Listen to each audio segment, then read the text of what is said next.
Stanton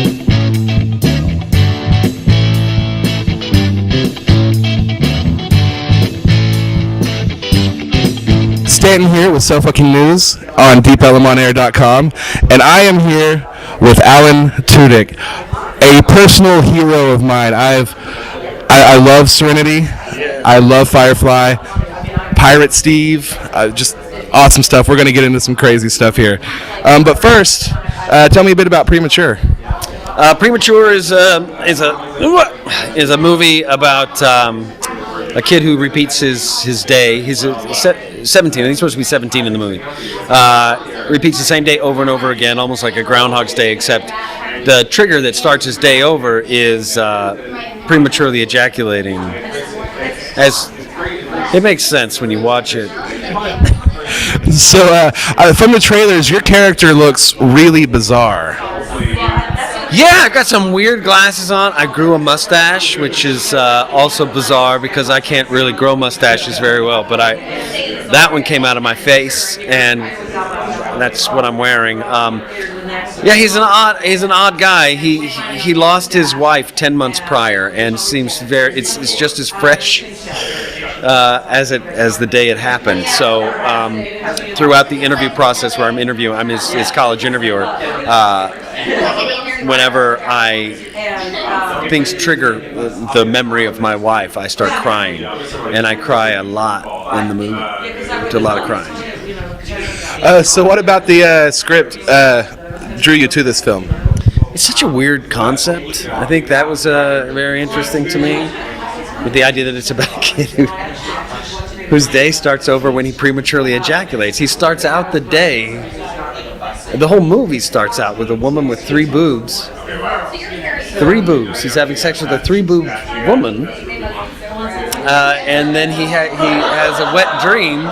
This disgusting sperm stain, wet underwear, and that's how the movie starts. Just right there, it seems insane. It's just so out there. That's interesting.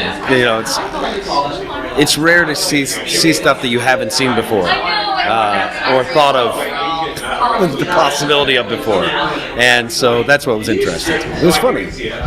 So a teen comedy with a lot of crazy hormones going on the set. Did any funny shenanigans happen? I don't think so. You mean like?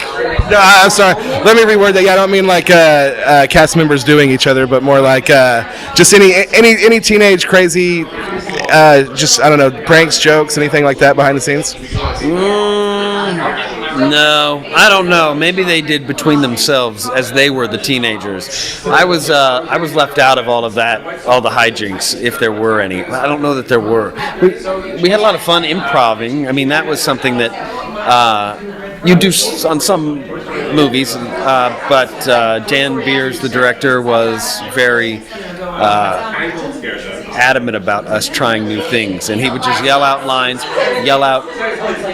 do something completely different. So you were constantly just creating something on set in the moment, and that's really fun. So when you were studying for your part in dodgeball, you went to pirate camp, right? Yeah. Did the kids at the pirate camp ever fight with the kids at the space camp? Well, there weren't a lot of kids. There were some kids, but they were with their parents, who were pirates. It was it was so cool. I actually have a little movie that I made. Missy Pyle, the actress that is in that movie, also she plays the Russian with the one eyebrow. She went with me because we had done a movie anyway. She went with me, and it was basically all about drinking rum. They made their own rum. They made moonshine. So it was about drinking rum, and I think that was all it was really about. It was drinking rum, dressing up like pirates, and sort of doing pirate jigs. There were parrots.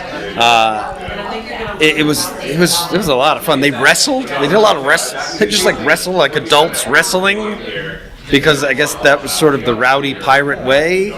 There was the opportunity to shoot arrows, and a lot of people selling their own knives that they made. It was an odd thing. I didn't see anybody from any space camps. I have a feeling that the Pirates would win that fight because their weapons are real. They carry real steel. So it looks like we're almost out of time, but I have one more question for you. When Firefly got canceled, you threw a "We Don't Work for Fox" party, right? Yeah. Now, a few years later, when they picked up Dollhouse, did you throw a "We Done Works for Fox" party?